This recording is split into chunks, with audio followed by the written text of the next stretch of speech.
Good morning to all of you. आज का ये जो वीडियो है वो क्लास 9th के विद्यार्थियों के लिए है और चैप्टर का नाम है क्लाइमेट। इसमें हम लोग क्लाइमेट चैप्टर को पढ़ेंगे। तो ये जो क्लाइमेट चैप्टर है इसका हिंदी होता है जलवायु। तो क्लाइमेट किसी खास स्थान का होता है, यानी क्लाइमेट जो होता है, क्लाइमेट का निर्धारण जो होता है वो अलग अलग क्षेत्र का अलग अलग क्लाइमेट होता है। तो इसके निर्धारण के लिए कम से कम उस क्षेत्र का 40 से 50 वर्षों का अध्ययन किया जाता है। अब उसमें अध्ययन किस चीज़ का किया जाता है? तो अध्ययन हम लोग वहाँ के टेम्परेचर का, वहाँ के रेनफॉल का, वहाँ के ह्यूमिडिटी का और एयर प्रेशर का क्या किया जाता है। और इसका जो एक एवरेज हम लोग निकालते हैं उसी एवरेज को क्लाइमेट कहा जाता है, यानी वहाँ का क्लाइमेट का निर्धारण किया जाता है। तो अब देखना ये है कि ये क्लाइमेट शब्द जो है, ये क्लाइमेट शब्द भारत का जो क्लाइमेट है ये कैसे प्रभावित होता है, भारत का क्लाइमेट क्या है। तो देखिएगा कि अक्सर क्लाइमेट का मतलब ये समझा जाता है कि जहाँ का टेम्परेचर लो होता है तो वहाँ पे कहा जाता है कि कोल्ड क्लाइमेट है। जहाँ का टेम्परेचर हाई होता है वहाँ कहा जाता है कि क्लाइमेट हॉट क्लाइमेट है। फिर देखा जाता है कि जहाँ बहुत हॉट और बहुत कोल्ड नहीं है तो ह्यूमिड क्लाइमेट कहा जाता है। यानी देखिएगा कि मौसम टेम्परेचर बहुत अधिक है, बारिश हो गई जिसके कारण अब क्या हो, उमस हो गया। तो ये देखा जाता है कि क्लाइमेट कितने तरह के होते हैं भाई। तो देखिएगा कि एक ही भारत है, इस भारत जैसे देश में दक्षिण भारत में सालों भर टेम्परेचर हाई रहता है। उत्तर भारत में चले जाइए तो हिमालय की वजह से सालों भर टेम्परेचर लो रहता है। लेकिन बीच में जो मध्य गंगा का मैदानी भाग है, उस मध्य गंगा के मैदानी भाग में जो क्लाइमेट होता है वो न तो बहुत हॉट होता है और ना ही बहुत कोल्ड होता है। लेकिन समर सीजन में आप देखिएगा कि टेम्परेचर बहुत हाई होता है। विंटर सीजन में देखिएगा कि टेम्परेचर बहुत लो होता है। लेकिन कुछ ऐसे भी महीने होते हैं जैसे मार्च से लेकर और मई तक का महीना, यानी मार्च और अप्रैल का महीना जो होता है, यहाँ इस समय बहुत अधिक गर्मी और बहुत अधिक ठंड बनी भी नहीं पड़ती है, जिसके कारण यहाँ पे न तो हॉट क्लाइमेट होता है और न ही कोल्ड क्लाइमेट होता है। तो टेम्परेचर में अंतर पड़ते रहता है। फिर आप देखिएगा रेनी सीजन आता है, तो रेनी सीजन आने के साथ पूरे देश भर में रेनी सीजन का मतलब होता है, ये रेनी सीजन क्यों होता है? क्योंकि अरब सागर से चलने वाली जो हवा होती है वो हवा पूरे देश को प्रभावित करती है। यानी अरब सागर से चलने वाली हवा जो होती है वो आती है और भारत में 1 जून से लेकर और 15 जून के बीच में प्रवेश करती है। और जैसे ही प्रवेश करती है उस समय प्रवेश करने से पहले भारत का टेम्परेचर, यानी मध्य भारत का, यानी गंगेटिक प्लेन का टेम्परेचर क्या होता है, हाई रहता है। और उससे भी ज़्यादा टेम्परेचर कहाँ का होता है, तो दक्षिण भारत का होता है उस दौरान। क्योंकि ये इलाका जो दक्षिण भारत का है ये इक्वेटर के नज़दीक होता है। तो जब ये इक्वेटर के नज़दीक होता है निश्चित ही तौर पे वहाँ पे टेम्परेचर सालों भर हाई होता है। क्योंकि सूरज की किरणें जो होती हैं, सनरेज जो होता है उस इलाके पर वर्टिकल पड़ता है। यही कारण है कि वहाँ के लोग सांवले और काले होते हैं। अब नतीजा क्या, कहाँ हम लोग पहुँचे? अब हम लोग उस जगह पे पहुँचते हैं जहाँ पे क्लाइमेट का निर्धारण किया जाता है। तो क्या होता है कि अरब सागर से चलने वाली हवा जो होती है वो भारत में प्रवेश करती है और सबसे पहले तमिलनाडु में प्रवेश करने के साथ मूसलाधार बारिश कराती है। अब ये मूसलाधार बारिश जब होता है ना, निश्चित तौर पर यह कहा जा सकता है कि जब ये मूसलाधार बारिश होती है तो क्या होता है, हमारे देश में, है ना, ये 1 जून से लेकर 15 जून के बीच में प्रवेश करती है और तमिलनाडु में बारिश के साथ पूरे देश में ये मानसूनल विंड प्रवेश करती है। ये 2 भागों में बढ़ जाती है, एक पश्चिम और एक पूरब, ठीक है। और वहाँ से ये हॉरिजॉन्टल क्या होती है, ऊपर के तरफ बढ़ते चली जाती है, यानी धीरे धीरे जाती है और पूरे देश में बारिश कराती है। अब क्या होता है, उस समय टेम्परेचर बहुत हाई रहता है। अब ये जब वर्षा होती है निश्चित ही तौर पे टेम्परेचर को क्या कर देती है, डाउन कर देती है। और इसके आने के साथ भारत में, पूरे भारतवर्ष के किसान, कहा जाता है कि भारत में मानसून जब समय से आ जाता है तो निश्चित तौर पे भारतीय किसान अमीर हो जाते हैं, और अगर जब समय से मानसून नहीं आता है तो भारतीय किसान गरीब हो जाते हैं। ऐसा क्यों कहा जाता है?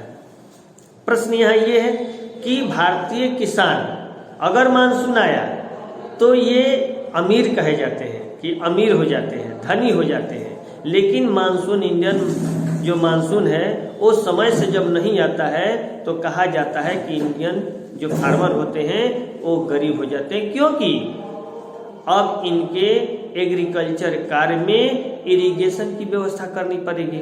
अगर वर्षा नहीं हुई तो उस पानी की व्यवस्था इरिगेशन के माध्यम से, सिंचाई के माध्यम से करना पड़ता है, और सिंचाई पर किसानों के लाखों लाख रुपए खर्च हो जाते हैं, जिसके कारण किसानों की स्थिति दयनीय हो जाती है।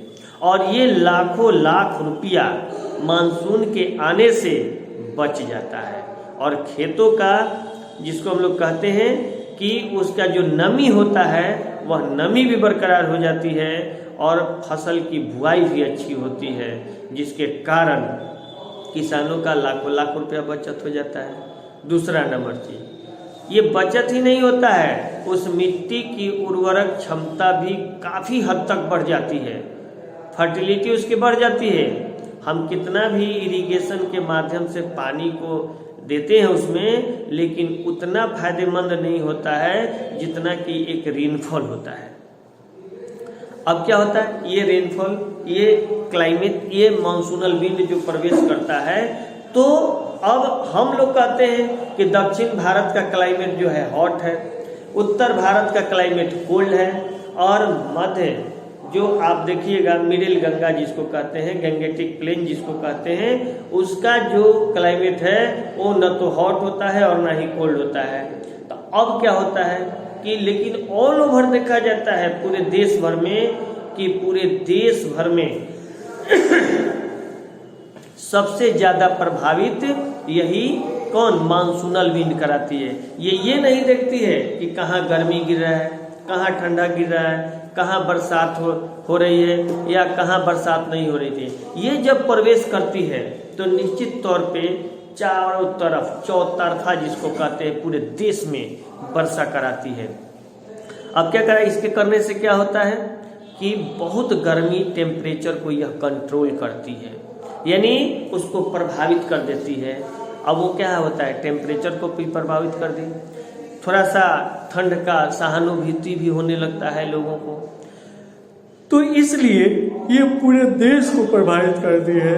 इसीलिए इसी के नाम पर हम लोग अपने देश का, हमारे देश के क्लाइमेट का नाम है ना मानसून टाइप ऑफ क्लाइमेट रख दिया गया है। यानी ये कहा जाता है कि भारत में किस प्रकार की जलवायु पाई जाती है, तो भारत में मानसूनल टाइप ऑफ क्लाइमेट पाया जाता है, ये कहा जाता है। तो कारण क्या है, आप देखिएगा कि दिसंबर के महीने में, जनवरी के महीने में, फरवरी के महीने में काफ़ी कड़ाके की सर्द पड़ती है, ठंड पड़ती है। कहाँ, उत्तर भारत में, मध्य गंगा के मैदानी इलाके में, लेकिन वही दक्षिण भारत में है ना इसका कोई खास असर नहीं देखने के लिए मिलता है।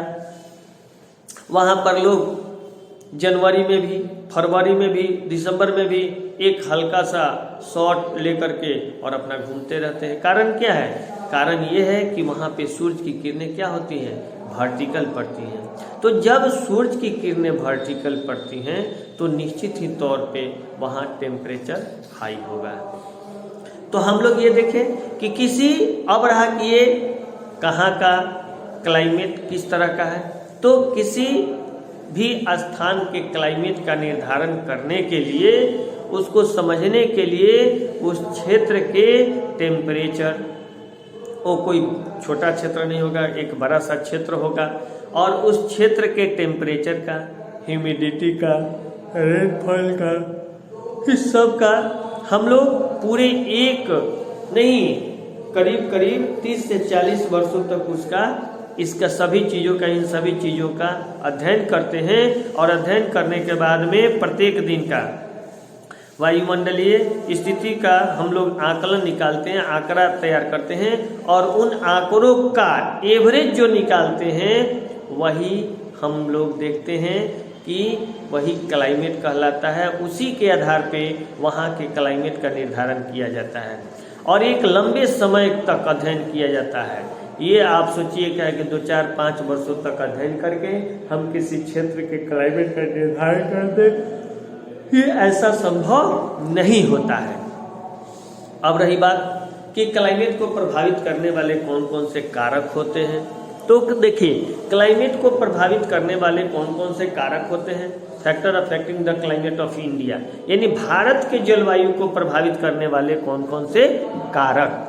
तो भारत को प्रभावित करने वाले जो कारक हैं उसमें सबसे पहले आप देखिएगा कि रिलीफ होता है, उच्चावच, यानी उच्चावच का मतलब होता है ऊंचा नीचा भूमि। तो किसी भी देश में देखिएगा, कहीं भी देखिएगा कि 3 तरह की भूमि पाई जाती है। अर्थ जो है वहाँ का जो सरफेस होता है, उसका फिजियोग्राफी जो होता है, उसका जो फिजिकल फीचर्स होता है वह 3 तरह से निर्मित होता है। कोई एक इलाका माउंटेन होगा, कोई एक इलाका प्लेन होगा और कोई एक इलाका प्लेट्यू होगा। यानी प्लेन, प्लेट्यू और निर्मित, प्लेन, प्लेट्यू और माउंटेन, ये 3 तरह के फिजियोग्राफी होते हैं उसके, यानी उसका फिजिकल फीचर्स होता है। अब देखिएगा कि सी लेवल से जो भी प्लेस है, अगर वो सी लेवल से हम लोग उस स्थान पर, अगर वह स्थान बहुत ऊंचा है, जैसे पर्वतीय इलाका है, पठारी इलाका है, नहीं, तो उन सभी इलाकों में जाइएगा तो पर्वतीय इलाके में देखिएगा कि बहुत टेम्परेचर लो होता है। क्यों?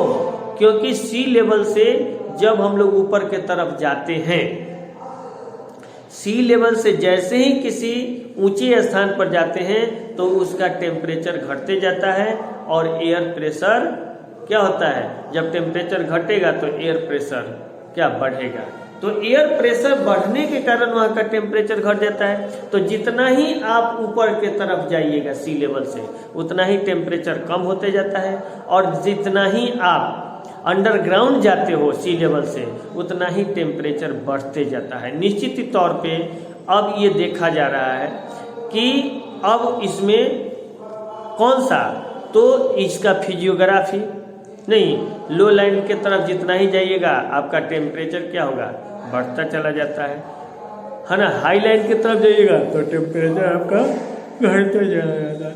इस आधार पर ये कहा जा सकता है कि फिजियोग्राफी भी एक बहुत, इसका फिजिकल फीचर्स भी बहुत महत्वपूर्ण होता है, जो कि किसी स्थान, किसी देश के जलवायु को प्रभावित करता है।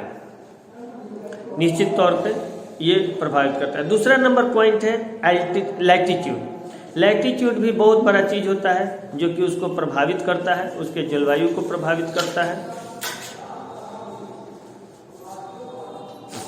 निश्चित तौर पर वो प्रभावित करता है। हम ये कह भी सकते हैं कि उसके जलवायु को प्रभावित वह करता है।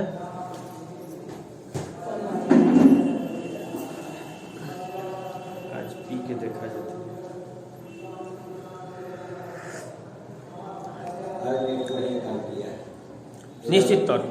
निश्चित तौर पर हम लोग ये कहते हैं कि ये जो जलवायु है, ये जलवायु को प्रभावित करने वाले कारकों में आपका लैटिट्यूड भी आता है, क्योंकि जितना ही अधिक लैटिट्यूड पे आप जाते हैं, आपका जो लैटिट्यूडनल एक्सटेंस होता है वो उसका डिस्टेंस बढ़ते चला जाता है। तो इक्वेटर से जितना ही आप दोनों ध्रुवों के तरफ, दोनों पोल के तरफ, या तो नॉर्थ पोल में या साउथ पोल के तरफ जाते हैं, जैसे जैसे आप लैटिट्यूड की तरफ बढ़ते चले जाते हैं नॉर्थ पोल पे या साउथ पोल पे, टेम्परेचर लो होते चला जाता है और एयर प्रेशर हाई होते चला जाता है। फिर जब आप नॉर्थ पोल से और साउथ पोल से इक्वेटर की तरफ आते हैं तो प्रत्येक लैटिट्यूड को क्रॉस करते हुए आते हैं। तो जैसे जैसे आप लैटिट्यूड को क्रॉस करके इक्वेटर की तरफ आते हैं तो यहाँ पे टेम्परेचर हाई होते जाता है और निश्चित तौर पे वहाँ पे क्या होगा, ये जो हम लोग देखते हैं कि वहाँ पे टेम्परेचर हाई हो जाता है और एयर प्रेशर लो हो जाता है। तो जैसे ही टेम्परेचर हाई होगा तो एयर प्रेशर लो होगा और एयर प्रेशर लो होगा तो टेम्परेचर हाई होगा। तो ये 2 पॉइंट हुआ। तो इससे क्या जाहिर हुआ, इससे स्पष्ट जाहिर हो गया कि यहाँ लैटिट्यूड जो है वो किसी देश के क्लाइमेट को क्या करता है, प्रभावित करता है। अब हम लोग फिर अगले क्लास में, अगले वीडियो में इसके आगे वाले टॉपिक को पढ़ेंगे। इसमें बहुत सारा टॉपिक है, एल्टीट्यूड है, लैटिट्यूड है, लॉन्गिट्यूड है, नहीं फिर डिस्टेंस फ्रॉम सी है, डिस्टेंस फ्रॉम इक्वेटर है, ये सारे पॉइंट को हम लोग पढ़ेंगे। इसी के साथ आप लोगों के लिए आज का इतना ही। जय हिंद, जय भारत।